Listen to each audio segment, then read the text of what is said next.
पेश है मेरी मौत की कहानी।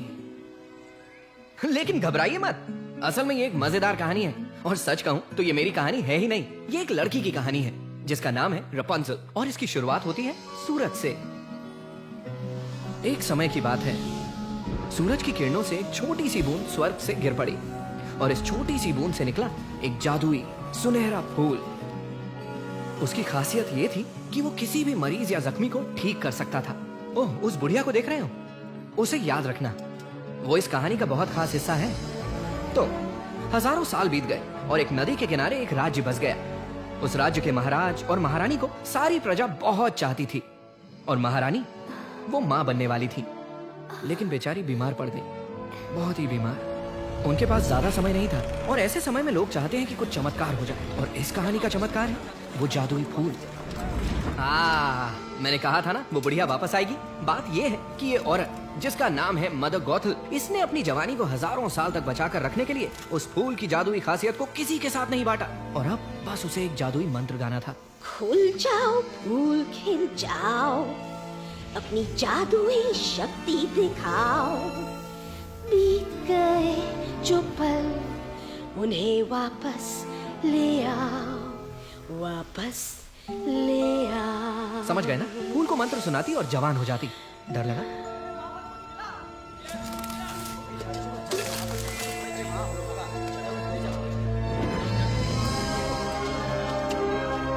मिल गया।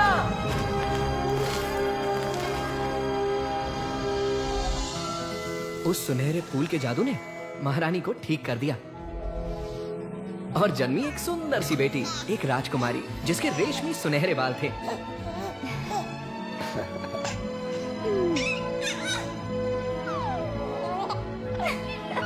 जानते हो ये बच्ची कौन है? ये है रपुंज़ल। उसके जन्मदिन के मौके पर महाराज और महारानी ने आसमान में एक कंदील छोड़ा और उस पल तक सब कुछ एकदम सही था,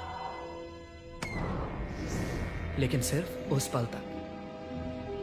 खुल जाओ फूल खिल जाओ, अपनी जादुई शक्ति दिखाओ, बीत गए जो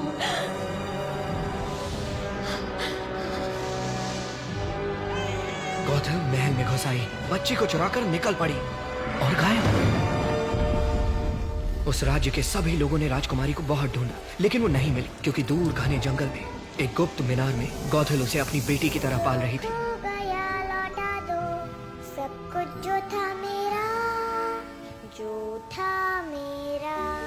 गॉथल को एक नया जादुई फूल मिल गया था, जिसे इस बार हर हाल में उसे दुनिया से छिपा कर रखना था। मैं बाहर क्यों नहीं जा सकती? बाहर की दुनिया बहुत ही खतरनाक है, जहाँ लोग सिर्फ अपने ही बारे में सोचते हैं।